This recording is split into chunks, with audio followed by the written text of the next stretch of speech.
ہجرت میں حضرت ابوبکر صدیق ساتھ تھے حضور کے. جب غار ثور کے مقام پر پہنچے تو کافر پیچھا کر رہے تھے نقصان پہنچانے کے لیے. تو اللہ تبارک و تعالیٰ بھی اپنی ترکیبیں کر رہا تھا اور اپنا اہتمام کر رہا تھا. تو غار میں حضرت ابوبکر نے بھی پناہ لی, نبی اکرم صلی اللہ علیہ وسلم نے بھی پناہ لی. کفار پیچھا کرتے ہوئے غار پر آ گئے, غار پر پہنچ گئے پیچھا کرتے ہوئے. ارادہ ان کا نقصان پہنچانے کا تھا. جب وہ پیچھے آ گئے اللہ تعالیٰ نے مکڑی کو حکم دیا بھائی تو جالا بنا. وہ مکڑی لگ گئی جالا بنانے, اس نے جالا بنایا. حضرت ابوبکر اندر ہیں, نبی اکرم صلی اللہ علیہ وسلم بھی اندر ہیں. چونکہ تھکاوٹ تھی, حضور صلی اللہ علیہ وسلم ابوبکر کی گود میں آرام فرمانے لگے. پرانا غار تھا, بند تھا, جانا آنا تھا نہیں کسی کا, تو اس کے اندر درندے اور جانور بھی تھے. تو ایک سانپ جو ہے وہ اندر موجود تھا. اس نے حضرت ابوبکر صدیق رضی اللہ تعالیٰ عنہ کو ڈسا, آپ کے پاؤں مبارک پر ڈسا. جب اس ناگ نے آپ کو غار کے اندر پاؤں مبارک پر ڈسا تو آپ کو تکلیف ہوئی. تکلیف سے آپ کی آنکھیں دکھنے لگیں, آنسو آ گئے, آپ رونے لگے. آنسو نبی اکرم صلی اللہ علیہ وسلم کے چہرے مبارک پر, گالوں پر, رخساروں پر گرے. حضرت ابوبکر کے جب آنسو گرے نبی اکرم صلی اللہ علیہ وسلم کے رخسار پر تو حضور کی آنکھ کھل گئی, آپ جاگ گئے. آپ نے پوچھا ابوبکر آپ کو کیا ہوا ہے؟ عرض کی یا رسول اللہ ایک سانپ تھا, میں نے سوراخ پر پاؤں رکھا تھا, مجھے اندیشہ تھا کوئی ناگ کوئی سانپ آپ کو تکلیف نہ دے, اذیت نہ دے, پریشان نہ کرے, تو میں نے سوراخ کے اوپر اپنا قدم رکھا تھا تاکہ وہ ناگ اگر ہو تو آپ کو نقصان نہ دے, پہلے میں آڑ بن جاؤں. تو وہ اندیشہ درست ثابت ہوا.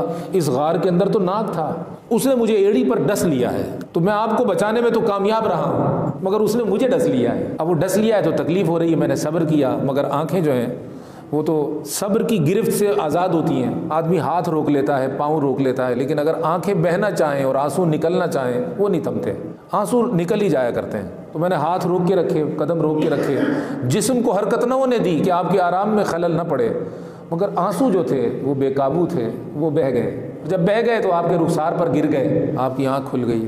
تو اے اللہ کے رسول اس نے مجھے ڈسا ہے, اب اندر سے سانپ کا حملہ ہے اور باہر سے دشمنوں کا حملہ ہے, وہ بھی ایک اچھی خاصی تعداد میں تلاش کرنے کے لیے آ رہے ہیں کہ یہ دونوں موجود ہیں غار کے اندر. ان کو بھی اندیشہ تھا, یقین نہ تھا ان کو اندیشہ تھا کہ یہ غار میں ہوں گے. ڈھونڈتے ہوئے وہ گھوڑوں پر بیٹھ کر غار ثور پر چڑھے اور پہنچ گئے غار کے دہانے.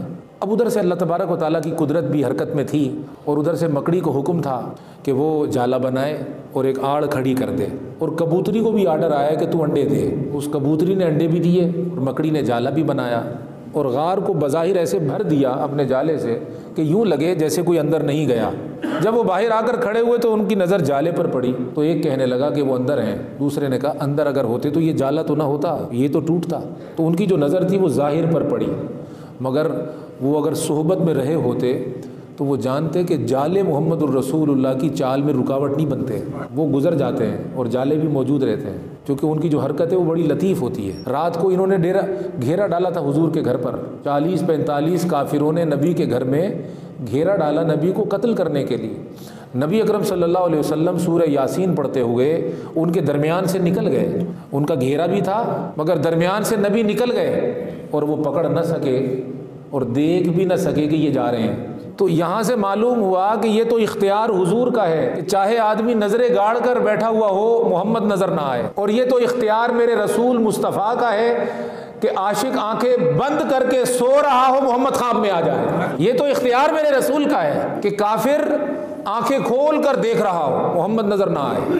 گزر گئے, وہ پہرا لگا کر بیٹھے تھے کہ یہ جائیں گے تو ہم پکڑیں گے اور قتل کریں گے. تو انہوں نے کیمرے لگائے ہوئے تھے, CCTV کیمرے آنکھوں کے ذریعے, اور گاڑ کر حضور کے گھر کی طرف بیٹھے تھے تاک کر, گھیرا ڈال کر. مگر حضور نے سورہ یاسین پڑھی اور ان کے کیمروں کے سامنے سے نکل گئے, اور ابو بکر بھی ساتھ تھے, وہ دیکھ نہ سکے کہ یہ دونوں چلے گئے. معلوم ہوا یہ اختیار مصطفیٰ کا ہے, جس پر چاہے آشکار ہو, جس پر چاہے مخفی ہو جائے, جس کو چاہے نظر آئے, جس کو چاہے نظر نہ آئے, جس پر چاہے اپنا جلوہ کروائے اور جس پر سے چاہے پوشیدہ ہو جائے. میرا محمد با اختیار ہے, بے اختیار نہیں ہے. تو رات کو پوشیدہ ہو کر نکل گئے, نظر نہ آئے, اب غار میں موجود ہے. اب بھی انہوں نے ڈیرے ڈالے ہیں اور دیکھنا چاہتے ہیں کہ غار کے اندر ہیں یا نہیں ہے. تو مکڑی کو حکم ہوا کہ جالا بنا دے. رات کو حکم ہوا تھا سورہ یاسین کی آیتوں کو کہ وہ آڑ بن کے کھڑی ہو جائیں. تو وہ جو 9 آیتیں پڑھی حضور نے, اب بھی ہمارے بزرگان چشت فرماتے ہیں اگر تجھے دشمن کے حملے کا اندیشہ ہو کہ یہ تجھے نقصان پہنچائے گا, سورہ یاسین کی ابتدائی 9 آیتیں پڑھ اور پڑھ کر اپنے اوپر دم کر دے اور دشمن کو بھی تصور میں لا کر دم کر دے، وہ تجھے نقصان نہ پہنچا سکے گا۔ اگر تو محمدی ہے اور محمد کا سچا غلام ہے تو ان آیتوں نے تیرے محبوب آقا کی بھی نوکری کی تھی، تیری حفاظت بھی کریں گی۔ 9 آیتیں سورہ یاسین کی ابتدائی، وہ پڑھ کر اپنے اوپر دم کرو، اللہ رب العزت ہر دشمن سے محفوظ رکھے گا۔ جیسے حضور پاک صلی اللہ علیہ وسلم ہجرت کی رات نکل گئے اور وہ دیکھ نہ پائے، اب غار کے اندر پہنچے، وہ پناہ لی آقا نے، ابو بکر نے، وہ پیچھا کرتے ہوئے غار پر آ گئے، کھڑے ہو گئے، ڈھونڈنے لگے تو مکڑی کو حکم ہو گیا کہ جالا بنا دے، اس نے جالا بنا دیا۔ اب وہ جالا بنانے کے بعد باہر کھڑے ہیں، حضرت ابوبکر اندر ہیں، حضور بھی اندر ہیں، سانپ نے اندر سے ڈس لیا ہے۔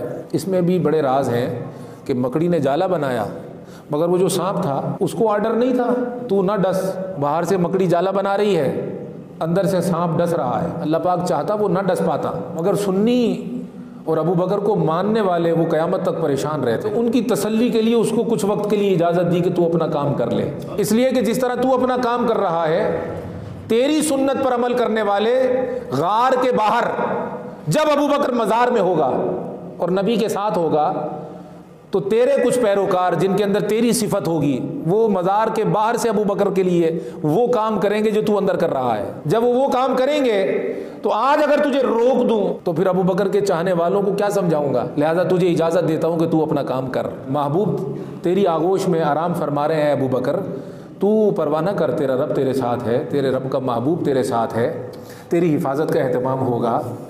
تو جب ناگ نے ڈسا اور ابو بکر کو تکلیف ہوئی تو آنسو بہہ گئے، حضور بیدار ہوئے، بیدار ہو کر فرمایا ابو بکر کیوں تکلیف ہے؟ عرض کی یا رسول اللہ مجھے لگتا ہے مجھے سانپ نے ڈسا ہے۔ تو آپ نے فرمایا اچھا کہاں ڈسا ہے، دکھاؤ مجھے، زخم دکھاؤ۔ تو ابو بکر نے وہ مقام دکھایا جہاں اندیشہ تھا تو وہاں سانپ کے کانٹے کا نشان نظر آیا۔ جب نشان نظر آیا، ہائے ہائے، حضور پاک صلی اللہ علیہ وسلم نے لعاب دہن لگایا اور لعاب دہن لگا کر فرمایا اے ابو بکر اس ناگ نے ڈسا ہے، میں نے لعاب لگا دیا ہے، اب اس کے ڈسے کا اثر جو ہے وہ تجھے پریشان نہیں کرے گا۔ یہاں سے بزرگوں نے فرمایا کہ حضور فرما یہ رہے تھے، یعنی حضور کے جملوں میں اشارہ یہ تھا میں نے لعاب لگا دیا ہے اے ابو بکر، میں نے لعاب لگا دیا ہے، یہ تجھے ڈس رہا ہے، اس کے ڈسے کا نہ تجھے آج نقصان ہوگا بلکہ اگر یہ قیامت تک بھی ڈستا رہے تجھے نقصان نہیں ہوگا۔ جب ناگ نے ڈسا اور آپ نے مرہم لگا دیا، حضور نے فرمایا ابو بکر تجھے آرام ہے، میں نے مرہم لگا دیا ہے، لعاب لگا دیا ہے، اب اس کا ڈسا تجھے نقصان نہیں دے گا۔ حضرت ابوبکر صدیق نے عرض کی یا رسول اللہ یہ تو ہو گیا، لیکن یہ جو باہر کھڑے ہوئے ہیں یہ اگر اپنے قدموں کی طرف دیکھ لیں اور ایسے جھک کر نیچے کی طرف نظر ڈالیں تو یہ جان جائیں گے کہ ابو بکر اور ہم اندر ہیں، اپنی گردن کو جھکائیں اور نیچے کی طرف جھانک کر دیکھیں تو یہ ہم دونوں کو پا لیں گے۔ تو حضور صلی اللہ علیہ وسلم کے جو لفظ تھے وہ قرآن مجید کا حصہ ہیں۔ حضور نے فرمایا اے ابو بکر لا تحزن، آپ غم نہ کریں، ان اللہ معنا، اللہ تعالیٰ ہمارے ساتھ ہے۔ اس میں ایک لطیف سا نکتہ ہے، فرمایا غم نہ کر، یہ جو باہر کھڑے ہوئے ہیں یہ تکبر والے ہیں، اے ابو بکر تو عاجزی والا ہے، اور جو متکبر ہوتا ہے وہ جھکتا کب ہے؟ سامنے ابو بکر اور یہ جھک جائے۔ لا تحزن، غم نہ کر، اللہ تعالیٰ ہمارے ساتھ ہے، انہیں جھکنے نہیں دے گا، ہمیں دکھنے نہیں دے گا۔ میں یہاں سے کچھ باتیں نکالتا ہوں ذوق کی کہ وہ غار تھا اور آج مزار ہے۔ متکبر غار پر بھی نہیں جھکا، متکبر عقیدے کے باعث مزار پر بھی نہیں جھکتا۔ خدا کی قسم ابو بکر کی وجہ سے کہ یہ یہاں سو رہے ہیں، بہت سارے ناگ صفت لوگ کالے وہاں جاتے ہی نہیں، حضور کے مزار پر نہیں جاتے، جالی پر نہیں جاتے، وہاں جھک کر سلام کرنا پڑے گا اور سامنے ابو بکر ہیں، سینے کے برابر ابو بکر ہیں۔ تو جن کا مزاج سیاہ ہے اور کالا ہے وہیں سے غار سے چلے آ رہے ہیں، وہ وہاں جاتے ہی نہیں۔ اہل بیت سے محبت کرنا یہ رفض نہیں ہے، رافضیت اہل بیت سے محبت کرنا نہیں ہے، رافضیت شیخین پر تبرہ کرنا ہے، صحابہ کرام پر تان کرنا، ان کو گالی دینا، معاذ اللہ ان پر الزام لگانا، ان پر تہمت کسنا، یہ ہے رافضیت، یہ ہے گمراہی اور یہ ہے غلط عقیدہ۔ رافضیت اہل بیت سے محبت کا نام نہیں، علی علی کرنا رافضیت نہیں ہے، علی علی کرنا یہ شیعیت نہیں ہے، علی علی کرنا یہ گمراہی نہیں ہے۔ ابو بکر پر اعتراض کرنا، حضرت عمر فاروق پر اعتراض کرنا، حضرت عثمان غنی پر اعتراض کرنا، حضرت امیر معاویہ پر اعتراض کرنا، دیگر صحابہ پر گندی زبان اور اعتراض کرنا، یہ رافضیت ہے، یہ گمراہی ہے، یہ بدعقیدگی ہے۔ اس سے بچیے، اس سے محفوظ رہیے۔